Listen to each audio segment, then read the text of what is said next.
ladies and gentlemen, and welcome back to the channel. I am Starco Gaming, and we are back with another Dragon Champion video. If you are level 15 or below, make sure to use the promo code Starco to get a free starter pack. To do so, it is pretty simple, guys. You go in the settings, use promo code, and you enter the code Starco. STARKO, you press OK, and you will receive the goodies, and hopefully you guys will enjoy. So guys, today we're gonna be jumping in tier 9 raid phase 4, and we're gonna solo the whole thing on auto. No, I'm not doing it, guys, by the way. Big thank you to my guild mate Malo for actually recording that for me. First phase of this video, guys, is gonna be pretty simple. We're gonna go through the characters he used, and then we're gonna take a look at the stats on those characters and shit, and then we're gonna be jumping into the gameplay section. If you're wondering what is the strat to make that happen, there's no strat. You open the fight, press the auto button, and go take a nap, and then you come back. You have fully soloed the phase 4, but you need the proper build, obviously, which is why we're gonna be taking a look at the characters and the build on these characters. First, let's go find my buddy Madlo here. Somewhere in the guild, I will find him. Oh yeah, the singing is on, guys. Okay, heroes first. You're gonna need 5 goblins to make that possible. Those are the only 5 characters you can use for this. It's gonna be General Mordock lead with Tanissa, Amara, Dr. Frank, and Atom. And yes, Atom is in the list, guys. Those are the 5 characters you actually need to make that happen. And now we're gonna go through the stats of each one of them. Let's get started with the Tanissa here. Tanissa, I know you don't actually see it. I shall remove the webcam just for this part of the video, guys. Give me a sec. Let me find the button here, and boom, Starco has disappeared. At least you still have the sexy singing voice with you guys. No, terrible singing voice, but anyway. So for Tanissa, guys, what you want to have, 4 critical chance and 2 potency runes. Well, 1, that depends. You really want to go for specific stats, so those are the runes he's actually using. Then you have a 18% potency artifact here, which is 4-star potency artifact. The stats we actually get on those runes, you have the top runes, you get speed, potency, and critical chance. By the way, guys, critical chance and speed and potency are going to be the 3 stats you actually need the most on these characters. Second reads, you have a speed primary with the potency. Third runes, you have critical chance with speed and the potency. Really great runes. Fourth runes, critical chance primary with speed. Oh, missing a bunch of shit here. Still great speed. Then here you can have critical chance, speed, and potency. And then the top left runes are gonna have potency as mandatory stats with the speed. Really nice runes here. So as you can see, guys, the speed, potency, and the critical chance is very important. With the General Mordock leads, you need as much critical chance as possible to get as many assists as possible. You need your speed as high as possible because you want to be attacking as often as possible, and you want to apply your debuff as much as possible because this is what's important with the with those characters. With all the kit of goblins for this run, it's really what's important to be able to apply your debuff. Ability require on the you're gonna need the first ability to level 7, which is poison target for 3 turns. You need this ability to level 6, heal target magical damage. I don't think the AI is going to use it much, but still, you need the third ability to level 7. Call 3 random ally to assist and inflict 2 stack of poison. Poison is really important because Amara and Tanissa, the more poison stack there is, the more turn meter they get every turn, which at certain stack actually give them 75% turn meter. So you actually only need 25% turn meter each time they go, which is actually pretty crazy. So you need the third skill to level 7, and then you're gonna need the passive ability to level 7, increase magic damage by 15% for each living goblin in the party. If Amara is on the battlefield, she receive the same buff. Amazing passive ability. So This is what you need on the tennis, I guess. Now, next we have General Mordock. General Mordock is going to be the leader for this fight. And you can see here, that's only gear 11, or I think gear 11 with 3 gear only. General Mordock is only gear 11, so you don't need gear 12 or anything. If you have gear 12, it's actually easier to actually set up your runes. For General Mordock, you're gonna go with, he went with 3 set of potency. The stats we actually get on those is speed, potency on the first one, speed primary on the second one with critical chance and potency. A lot of critical chance, which is awesome. The third runes is speed and potency as secondary stats. Fourth rune, critical chance as primary with speed.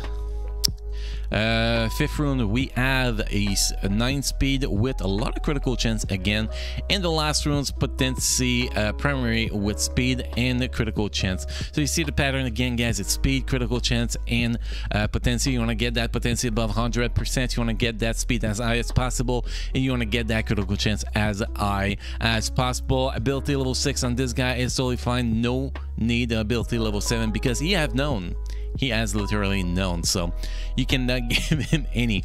The next character, oh, we forgot to show the artifact, guys. The artifact on this guy, he went with critical chance because his potency was already above 100%.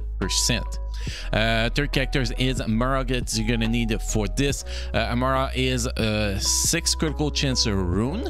Our potency is not as important as other characters, but our critical chance is going to be very important. The stats we have on these runes, you can see speed, critical chance, speed primary with critical chance, and a little bit of potency. Critical chance, speed, this is really going to be a focus here. Critical chance and speed. See primary critical chance with speed and a little bit of potency here. Then you have speed, potency, and critical chance, and the last one, potency primary with speed and critical chance. You still need potency, but not as much as the other one. And if you wonder why it is so important to have potency on Amara and Tenesa, it's why, guys. Passive ability here, entropy. Amara and Tenesa gain 5% of their turn meter for each stack of burning or poison on the enemy at the end of their turn, but not more than 75% their turn meter. So once you have I think it's 15 stack or something like that of poison and burn on the open and on the boss, pretty much you start each turn with 75% turn meter, which is actually pretty damn crazy. You want to get her potency, I'll say above 75%, critical chance as high as possible, and her speed as high as possible. That's what's going to be important on her. Next, guys, we have Dr. Frank. Dr. Frank is going to be very important, but we forgot something here. Let's go Amara, the artifact. We have a 12% critical chance artifact. Like I said, 75% potency. Everything else go towards critical chance, so it's actually pretty easy to do. Next we have Dr. Frank. Dr. Frank going to be running with 2 critical chance and 4 potency. And by the way, guys, if you're wondering why critical chance is so important for this is why. Upon landing critical hit, all allied goblins recover 20% the turn meter and have a 50% chance to call a random goblin to assist. Can only be triggered once per turn. Everybody can trigger it once per turn, so this is why critical chance is so freaking important on goblin, guys. Okay, back to Dr. Frank here. So we said 2 critical chance, 4 potency. Again, this guy is going to need over 100% potency, guys. As much critical chance as possible, although it's not as important as the potency, because for him it's really going to be able to apply his shock. If he can apply his shock, he's going to be good, and you want to have his speed as high as possible. The stats here, you can see speed, potency, on the first rune, speed primary with potency and critical chance on the second rune, third rune, speed and potency and critical chance. Very good runes. Critical chance primary here with speed, a lot of freaking speed, 17 speed, that's awesome. Here we have critical chance with speed and primary potency with critical chance and speed, so you can see the pattern here. And the artifact here, we are actually have a great artifact, 36% potency. Again, guys, the potency is so important on this dude. You need to get this potency above 100%, even above 100%. Sometimes you're going to miss on the shock, so the higher the potency is, the better it is. And again, this guy is it's a gear it's gear 11 with only one gear. If we actually take a look at Amara, she is the only one that's actually gear 12, I believe so, unless Atom is too. And Atom's actually the next one we're actually going to be looking at, guys. Atom, full critical chance, so he can trigger the thing. I'm losing my word here. So you can actually trigger the leadership from General Mordock, and you can see only 2 gear into gear 11, so no gear 12 here either. Imagine if those characters were gear 12, that would be so much easier. But anyway, you're gonna need eye potency on the guy, you're gonna need eye critical chance. Speed is not that important. Skills wise, you're gonna need 1 ability to level 7. This is the second skill, so deal 400% physical damage to enemy, inflict armor decrease for 2 turns, call random ally to assist if the target is afflicted by damage decrease. And that's why you have the eye potency, guys, to be able to apply that damage decrease as often as possible. If the boss do less damage on you, well, you survive longer and you can do the solo. It's that simple. Now if we take a look at the runes, guys, you can see here speed, potency, very important. The potency, primary speed with critical chance. Here we're gonna have speed with critical chance. Here we're gonna have critical chance primary with speed and the potency.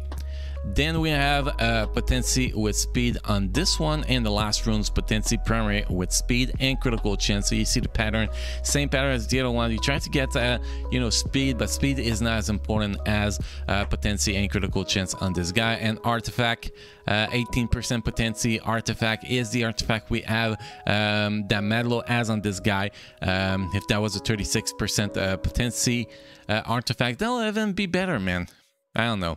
Probably, but that is the build of the 5 goblin is going to be used in this video, guys, and it's really simple. You're going to see in the gameplay in a minute, guys.